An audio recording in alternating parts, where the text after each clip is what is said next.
This is me at the UFC 294 in Abu Dhabi, standing right next to the professional UFC fighter Abuazaitar, who is just one of many amazing people I had the pleasure of meeting at this event. And the best thing of all is, I didn't even have a ticket. Now you're probably wondering how I got in. Let me explain it to you.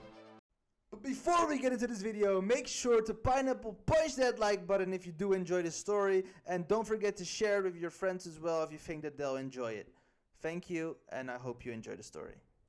So what's going on? My name is Yunus, or the Pineapple Man, and let me explain to you how I snuck into the UFC. Well, it was actually very simple. It all started in Amsterdam, where me and my cousin were just sitting on the couch, we're talking. I'm telling him I'm going to be in Dubai towards the end of October, and he's telling us that our very good friend, Mr. A, let's just call him that, Mr. A told us he's going to be there as well. I'm like, oh damn, I didn't know that. So I start texting Mr. A. I tell Mr. A, yo, I heard you're going to be in Dubai. I'm going to be in Dubai as well. Let's hang out. I haven't seen you in a while. He's like, oh bro, that's crazy. Are you also coming to the UFC? I said, the UFC? Wait, you're going? Because I don't have a ticket. So how are you going to go to the UFC? He said, oh bro, I bought a ticket as soon as it came out. I tried to find tickets online. Couldn't find any. I told him, sorry bro, look, I don't have any tickets. So I don't know what to do, but I'm not coming with you to the UFC. He said, okay, well, that's fine. Let's just meet up after the fight then. So then we get to the day of the flight towards the end of October. I'm gonna fly. He's flying as well. So I text him and I say, see you on the other side, bro. So before we take the flight, he texted me and he says to me, yo, the weigh-ins 1 day prior to the actual fight is free of charge. Anyone can go, whether you have a ticket or not. I tell him, yo, if you're down, I'm down. Let's go to the weigh-ins. It's the closest thing I'm gonna get to watching this amazing event. So we go all the way to the Etihad Stadium. When we arrive, I'm like, oh damn, this place is huge. We're at the stadium and I'm just looking around and I'm already feeling the vibes. I'm already thinking like, oh my God, I really want to be here tomorrow. But yeah, I didn't have a ticket. So yeah, we go inside. I see the weigh-ins and I just get hyped up. You know, I'm ready. I'm ready to go to the fight. I'm ready to see this event. I really want to go through with this. So during the event, I look at my friend, Mr. A. I look him dead in the eyes and I tell him, no matter what, tomorrow, you're gonna see me here. he looked back at me and he said, Bro, Eunice, I know you, so if it was anyone else telling me this, I wouldn't believe them. Because it's you. I have to believe you. I can never doubt you. I said, thank you. Tomorrow, I'll see you here at the event. And actually, Mr. A brought one of his friends, Mr. D, who's now one of my great friends. Mr. D, if you're watching this, I love you. So Mr. D, he was just confused. Like, who's this guy? What's going on here? Why does Mr. A believe it? So now we're getting to the final weigh-ins. We're getting closer to Khamzat versus Kamaruusman, getting closer to Islam versus Volkanovski. And I just start thinking of any plans, you know? Then I saw something. I saw a man standing on stage right next to Dana White with just his phone. He was on his phone on stage filming the fighters on his phone. I was like, yo, is this just a fan? Or what is this guy doing? He had a special UFC badge. It had his name on it. It had his picture on it and his position. Of course, I couldn't see it because I was like all the way in the back of the stadium. I had no clue what it said. I didn't even know what the colors of it were, to be fairly honest with you. But then I started thinking, what if I pretend to be an employee? As we get to the final weigh-ins, I'm just thinking, never mind, I don't think I'll be able to compete. These people work together. They know each other. They know they're a team. But then we walk out the stadium and we see the UFC gift shop. Of course, Mr. A and Mr. D, they bought tickets. They can actually watch the game. So we went to the gift shop and they wanted to buy a t-shirt. And then I saw it. I saw the UFC lanyard that the same guy was wearing on the stage. And now I felt closer than ever. I was like, okay, I have to buy this. Like, I bought it. It was $10. I got it. I wore it. When I was wearing it, I was wearing a black Mackenzie polo shirt. I was wearing Under Armour black sweatpants. And I was wearing the Panda Nikes, right? The Panda Jordans. Mr. D looks at me. He starts laughing. He looks at Mr. A. Mr. A starts laughing. Like, yo, what the fuck are you guys laughing about? Then they say to me, bro, you look like you work here. The funniest thing is I haven't even told them about my plan yet. I haven't even told them anything. Then they bought their shirts and they're ready to go, you know? They're ready to go. But I'm not ready to go. You should see, just like any great bank robber, I have to stake out the place I'm getting into. I have to know what are the entrances, what are the exits, how many security is there, what am I dealing with, you know? So I told them, yo, you guys want to meet the fighters? They look at me, they're like, bro, shut up. How are you gonna find out where the fighters are? I told them, just trust me. Mr. A, he knows me, so he trusted me. He's like, you know what, let's go. Mr. D was a bit hesitant. He's like, okay, fine, you know what? Let's play along with his little games, with his fantasy. So we start walking around the stadium and I start seeing the entrances, the exits. Here, I noticed something. I see there's an entrance, which is specifically for like the bronze, silver, gold ticket holders. You know, you're sitting up there, you're sitting like a bit in the back. It's like the cheapest tickets. Right next to it, you have like the VIP, where you're sitting on the floor. And then right next to that, you have the media entrance. You have like a special experience entrance. And I was like, and I told told them, look, guys, if you want to meet the fighters, it's going to be on the other side of the building. So we walk around the entire building. We get to the other side. It's a huge building, by the way. The Etihad Stadium is huge. We get to the other side and we start seeing the fighters. Fighters come walking out one by one. We see Magomedov. We see Johnny Walker. We see them all walking out one by one. Then Mr. Abuazaitar walks out. And Mr. Abuazaitar, he sees us. He's talking to fans. And then he sees me. He walks up to me. He starts speaking Arabic to me. And not the normal form of Arabic. So, little backstory of who I am. I was born and raised in the Netherlands. I'm from Amsterdam. But ethnically, originally, I'm Moroccan. Both my parents are Moroccan. My grandparents are Moroccan. And I'm proud to be a Moroccan. And Abuazaitar is a Moroccan fighter. He comes up to me. He starts talking to me in our Arabic. He asks me, hey, how are you doing? Is everything fine? I said, yeah, everything's good. So we make a picture. We laugh. He gets into the fighter's bus and he goes. So now I walk away.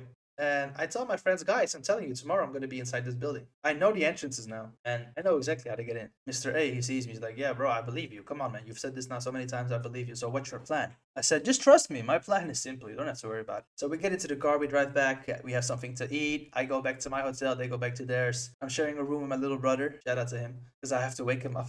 Wake him up in the middle of the night, like 2 a.m. to 4 a.m. Look, I need you to make a headshot of me. I need you to make a picture of my head. It's like, what the fuck, why? I said, bro, I need you to make a picture of my head right now. And him being the amazing, best little brother I could ever wish for, he made the picture of me with the ugliest haircut, an ugly ass beard. So I have this picture, right? And I have my lanyard. I just have to find a way to get the pass. So like any great mind would do, like I get into my bathtub, I open my YouTube, I look back at the weigh-ins, I try to find this guy. The guy who was standing with his phone, I have to find him. And I have to know what his badge looked like.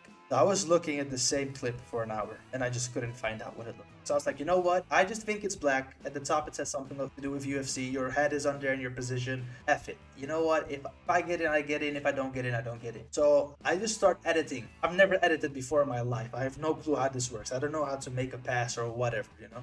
So I just start editing something. Eventually I got this. Yeah, I know. It looks amazing. And put it on Word. I put like a small little thing on Word. Go down to the reception to the night shift and I tell them, yo guys, can you please print this out for me twice? Put it out, put it together, and laminate it for me. Once you laminated it, cut it out, and like put a hole in it so I can add it to my lanyard. They're like, yeah, bro, we got you. They're doing that. I'm talking with the concierge. I'm talking with like the duty manager or whatever. We're laughing, you know. So they have it for me, and then this is me. Yep, this is me with my lanyard with my pass. So the pass is huge. It's bigger than my head. It's horrible, actually. It's not good at all. Now I have my pass. All I have to do is wear the same clothes, put on my lanyard with the pass, and just try to go inside. So I get to my friend's hotel. In the hotel, they have a hairdresser. I go to this hairdresser. It's a beautiful man from Syria. I said, yo, man, I need you to cut my hair. He's like, I got you, bro. Come. So I sit down. He gives me a nice little haircut, you know. And after I get the haircut, me and my friends, we go to the stadium. We get there. We see a nice UFC sign. We take a little picture with it. And I told them, guys, you can just go. I'll see you inside. You can go.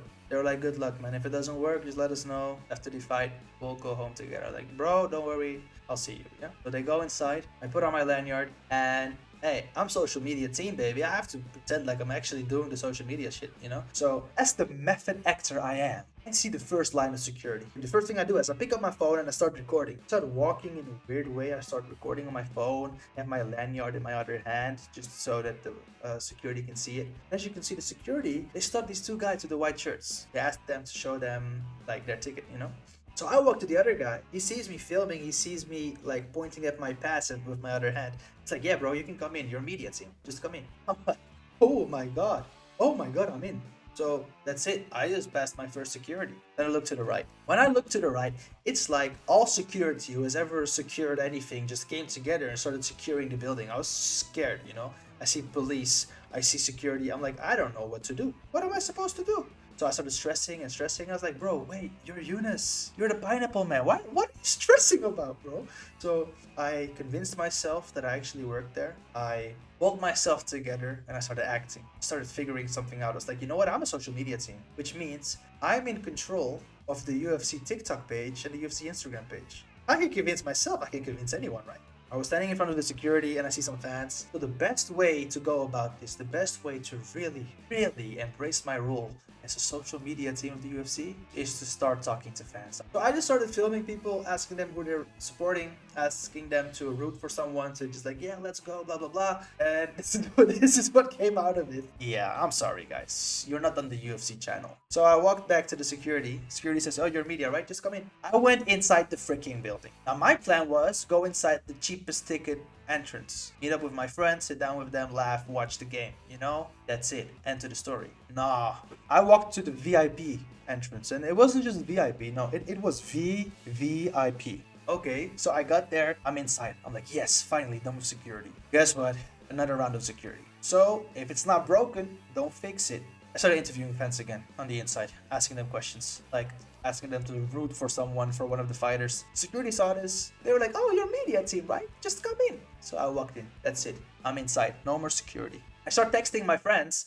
I start asking them, yo, guys, can you send me like a picture of where you're sitting at? They said, yeah, sure. This is where I'm sitting.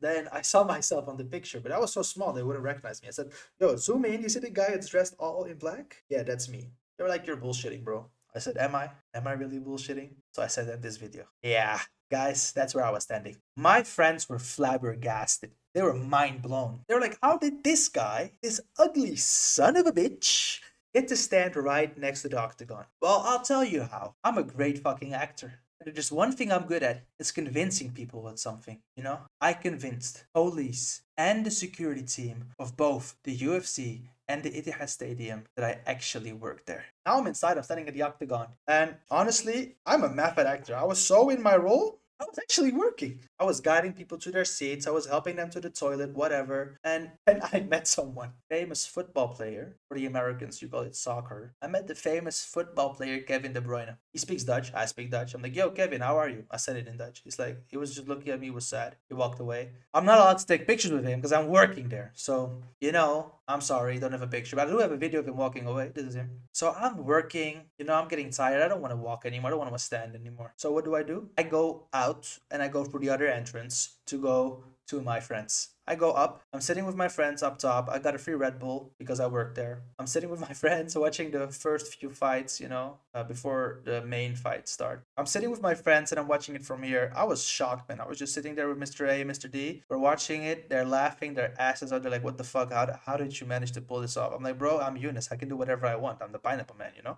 So I watched the first fight, the second fight, third fight. You know, the fights are going on, and we're getting closer and closer to the main events. So I go down, and I don't go to the same place I was before. No, I thought, you know what? I just want to get a bit closer. So I did. I got a lot closer. I was watching. I was like, yeah, this is fun. These are good games. Then I saw the Johnny Walker thing, you know. Here he is asking him, yo, where are you? I think he said something like, oh, I'm in the desert. I mean, he wasn't wrong. Yeah, unfortunately, that's a big upset, you know. I was there. I was watching the fights. I was watching Johnny Walker, like whatever happened to him. And then I had to go to the toilet. So I went to the toilet, I came back, and before I got the chance to go back to the octagon, Mr. Abuazaitar, if you remember from earlier in the video, he looked at me, he recognized me, he started laughing, he came to me, he shook my hand, he said, I'm so sorry I lost. I broke my hand in the second round and shouldn't have lost, I'm so sorry. I said, don't worry, Abu, it's fine. We all have to lose sometime. And I told him, next time, just make sure you win. Come on, man. Do it for our country. He said, yeah, you're right, man. So we're talking, we're laughing. He gave me his phone numbers. Yeah, phone numbers. He gave me his phone numbers. Yeah, I have his German one.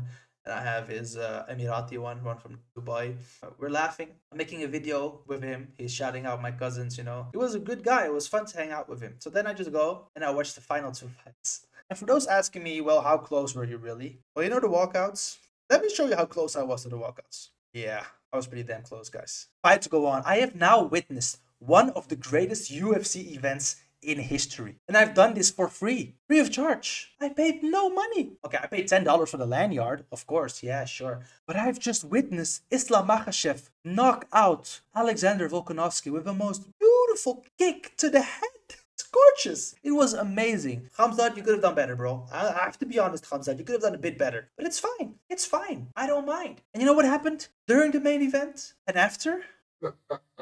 Well, first I saw Zlatan Ibrahimovic picking his nose. I met Amir Khan, good time, world champion, boxer. I met him. Amazing guy, very lovely man, very sweet. I met Abdul Rozik, arch nemesis of Hasbullah. You ever seen that video? Burgir. Yeah, that's him. I've met the Burgir guy. I met him. I met the enemy of Hasbullah. And I hung out with him. Hasbullah, if you're watching this, I'm sorry. I love you. After that, I met one of the greatest Dutch football players who have ever touched a ball. Clarence Seedorf. This man played for Real Madrid. He played for Inter Milan. Played for AC Milan. And he is one of the greatest midfielders ever laid my eyes upon. So I see him I talk to him in Dutch. I say in Dutch, I tell him, yo, man, what are you doing here? Can we have a picture? He said, yes, of course. Then he looks at me in like a weird way, like, and then he asked me, yo, do you see all these fans here? I'm like, yeah. He said, bro, please take the pic fast, man. Take the pic fast. I'm like, I got you. I take the pic fast. I walk away.